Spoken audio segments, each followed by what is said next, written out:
Не знам дали подготовката е само еден дел или сите овие работи за кои ќе зборувам фактички спаѓаат во таа подготовка.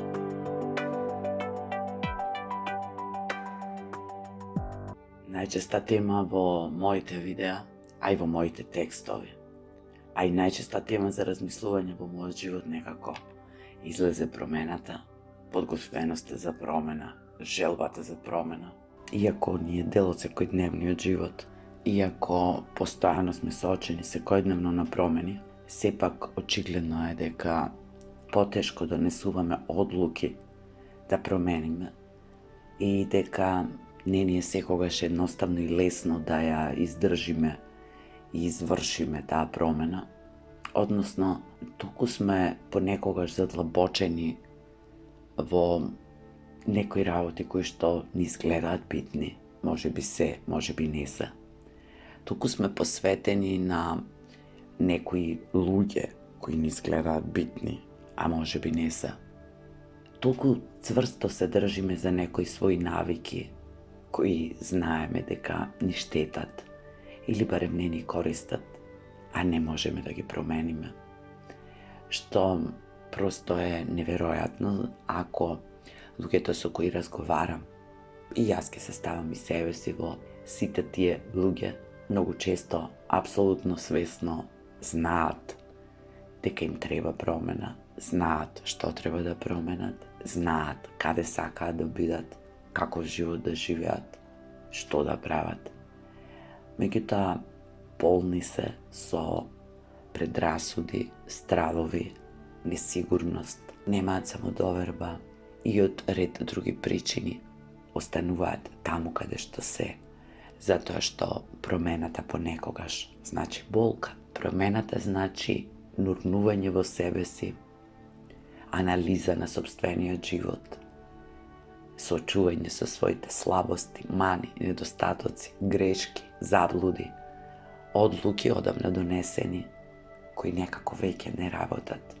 Многу соништа, многу фантазии, многу илузии и кога ќе се определиме, кога ќе се решиме да направиме промена, треба повторно да го согледаме сето тоа, да го пречвакаме, да го анализираме, да се заблагодариме, да простиме, да испланираме нешто одново, да почнеме некогаш од почеток, многу да оставиме, многу да заборавиме, на многу да се сетиме. И затоа имам потреба да зборувам за подготовка за промена. Ќе го наречам ова видео ПТП за промена и кога ќе ги поминеме овие работи, промената веќе започнала. И сваќам дека промената започнува тогаш кога ќе почнеме да размислуваме за неа. Дали се тоа што ќе го зборуваме дел од подготовката или подготовката е првиот чекор целосно да бидеме подготвени и физички, и ментално, и емоционално, и духовно, енергетски, како сакате, за тоа што не чека. Долг процес, по непознат пат, кој не може никој наместо нас да го изоди, и дури да имаме многу помош и поддршка, сепак главното е наше. И може би другите имаат други искуства, меѓутоа јас сведочам на промени и откривање на тие патишта, понекогаш тесни патчиња, понекогаш премногу затрупани, понекогаш невидливи, на кои што многу често се паѓа, многу често се застанува, многу често се колеба, дали ова правиот пат, дали погрешив, налево или надесно, кого да слушам, каде да одам. Срцето ти вели едно, умот друго, гласовите во главата од родителите, околината, пријателите, трето. И затоа мислам дека луѓето тешко се одлучуваат за промена и прават некои компромиси, некои пресметки, остануваат таму каде што се убедени дека дури ако боли, тоа помалку ќе боли. А болката е дел од сечи живот и има своја убавина. Иако чудно звучи, меѓутоа болката многу често не тера поинаку и повеќе да размислуваме за работи кои што ги земаме здраво и за готово во животот. Не тера поинаку да погледнеме на нештата, повеќе да се заземиме за себе, за другите, за оние кои што ги сакаме. И велат дека растењето боли. Јас знам дека умее да боли понекогаш многу. Меѓутоа, генерално, тоа е болка која што е дел од сите нас, од сечие патување, живење и која со помали или поголеми последици можеме да ја поднесеме, зависно од тоа за што се работи и колку сме сензитивни. Нема да речам слаби, затоа што да се издржи голема болка треба да си јак. Меѓутоа не така како што популарно се нарекуваат јаки луѓе, туку навистина јак, стабилен, прилично свесен, за да дозволиш да боли и да изболуваш, а истовремено тоа да не остави големи последици ни по тебе, ни по твоите најблиски, ни по околината. Подготовката предвидува свесност, односно во себе го содржи соочувањето со тоа каде сме, што правиме, а што сакаме, како сме стигнале до тука, што можеме да промениме, што не можеме, што и колку зависи од нас, а што едноставно е така како што е и треба да го прифатиме. И она што е подложно на промена, она каде што може да влијаеме, тоа сме ние и само ние, нашите мисли, нашите емоции, нашите постапки, нашата појавност во светот на крајот на краиштата и ништо друго. Да велат дека ако ти се промениш и другите ќе се променат, и во најголем дел тоа е така, ќе го променат својот однос. Тие што нема да го променат, ќе си одат, ако умееш да поставиш здрави граници. Ќе сретнеш нови луѓе, нови познаници, нови искуства, кои секојаш нема да бидат само среќни и радосни. Во процесот на твојата промена, сега зборувам за онаа свесната, премногу очигледната, ќе мораш да донесуваш одлуки брзо и да живееш со тие одлуки. Да направиш место за нешто што сакаш да дојде и да стоиш за себе си, да преземиш одговорност и за своите погрешни чекори, затоа што така се учи, затоа што така се расте, затоа што така се живее на крајот на краиштата. Подготовката опфаќа свесност за тоа дека можеби секи излезе поинаку, можеби животот ќе ти донесе разни предизвици, можеби нема да биде нили толку лесно, ни толку тешко како што очекуваш, можеби ќе тргнеш во еден правец, а потоа ќе го смениш правецот. Дека можеби таму каде што мислиш дека е најлесно, ќе излезе најтешко и обратно. Едноставно, треба да си подготвен, да дозволиш, да се носиш со се што ќе следува и ќе се случува. И на тој начин стигаме до второто П, кое е за прифаќање. Прифаќање како вештина, прифаќање како знање, мудрост, прифаќање како искреност, доверба во животот, во себе, во се што се случува. Прифаќање дека е се како што е тогаш кога најмногу боли. Прифаќање дека луѓето не се такви какви што ти сакаш да бидат. Понекогаш и ти не си таков или таква какво што сакаш да бидеш.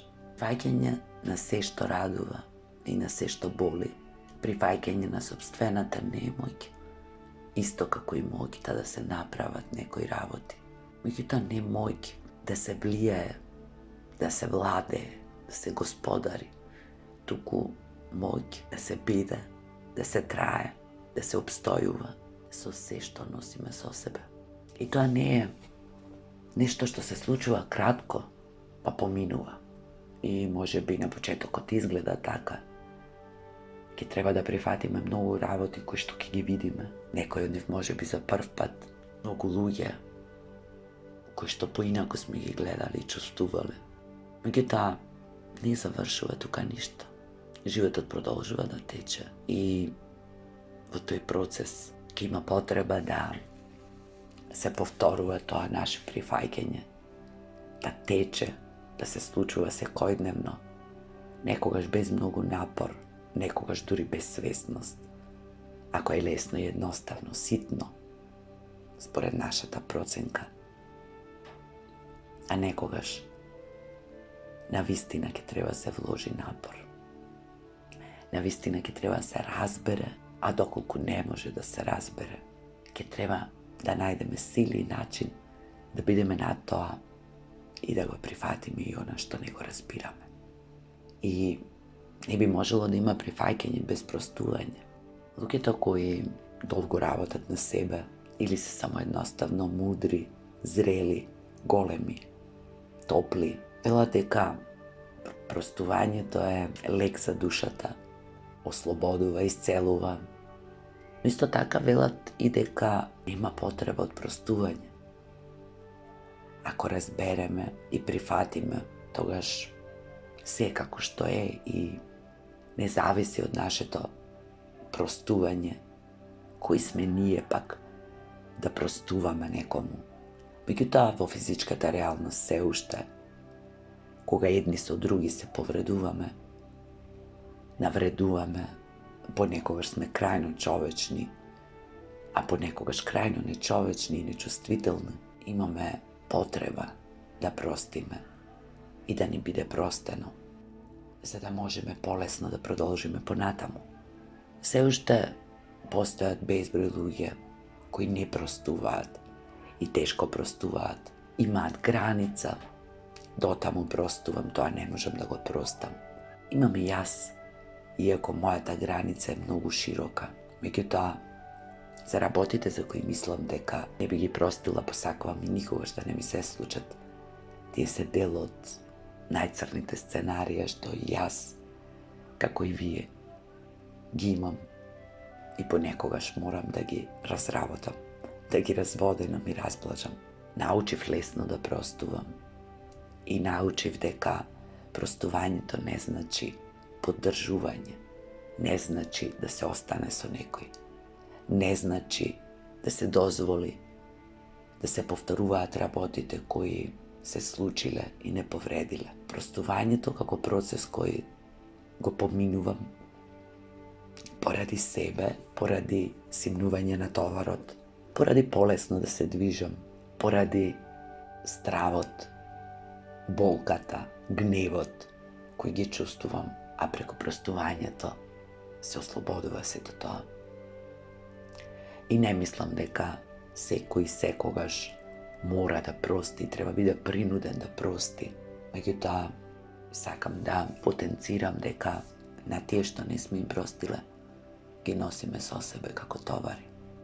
Многу од нив не го заборавиле името. Затоа простување. Заради себе, заради поголем простор за љубов, доверба, нови луѓе, убави работи.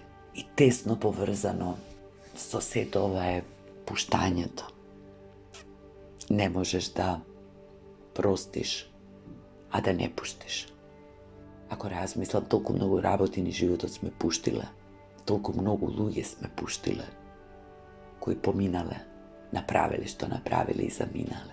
Толку многу идеи и желби за кои сме мислеле дека без нив не можеме да живееме, сме ги пуштиле. И дали ке го наречиме отпуштање, пуштање, се едно, исто како со простувањето, што ако не пуштаме? Нови товари кои ги носиме со себе, на кои постојано се навраќаме во мислите, за кои понекогаш вложуваме толку труд и време и трошиме толку енергија. Велиме не можам да пуштам. Некогаш не сме ни свесни дека нема веќе што да се пушти. Дека ние тоа што се убедуваме грчевито да го задржиме, заминало. Ја променило својата форма, смислата. А ние се уште се држиме. Од навика, од потреба, од страв. Да не се направи празнина, која што е веќе направена. Ние само се лажеме. И со пуштањето оди заедно и препуштањето. Тоа е пуштање животот да си тече по својот тек, кој вака и така ќе тече, со кој заедно го креираме својот пат, своето постоење. Многу ми навелат дека ние сме животот. Многу ми навелат дека животот има своји правила, дека е прекрасен, дека е тежок, дека е суров, дека е безсмислен, дека има смисла. Секој според своите убедувања. Сепак, понекогаш треба да умееме да се препуштаме, затоа што не сме семојни, затоа што сме само луѓе, затоа што иако толку сме убедени дека се ќе испланираме, се ќе направиме, што знаеме и умееме, се ќе вложиме, животот ќе ни постави некој предизвик. Едноставно ќе му се препуштиме, ќе дозволиме да не однесе некаде каде што не сме ни сонувале дека може да стигнеме или да бидеме. И тоа го правиме секојдневно. Меѓутоа не размислуваме свесно за тоа. Сите овие зборчиња кои се разбира дека се конструкција на човечкиот ум, се разбира дека ние им даваме смисла, значење. Ние ги создаваме, изговараме. И ако умееме да ги примениме, можат да ни го олеснат животот, патот по кој одиме и процесот на промена кој што веќе започнал. Тече доколку сме успеале да се подготвиме себе си, да прифатиме и да простиме, да пуштиме и да се препуштиме. Со тоа ние сме веќе други луѓе. Со тоа промената започнала длабоко во нас. И дури ако не успееме да ја реализираме надворешно, да биде голема, да ја видат другите, се разбира дека тоа е крајно небитно, меѓутоа, дури и тогаш кога не се гледа, дури и тогаш кога е во нашата глава, кога сите овие процеси течат во нас и влијаат врз целото наше однесување, појавност, влијаат на физичкото тело, на нашите емоции, се менува нашата енергија, нашата појавност. Затоа што промената понекогаш значи престројување, пребројување, исцелување, рушење на некои стари илузии и силна верба во себе дека заслужуваме повеќе, поинаку, подобро, и во име на тоа можеме да се носиме со се што ќе биде, додека ние правиме се што знаеме. Имајте убав ден и бидете промената која сакате да ја видите во светот.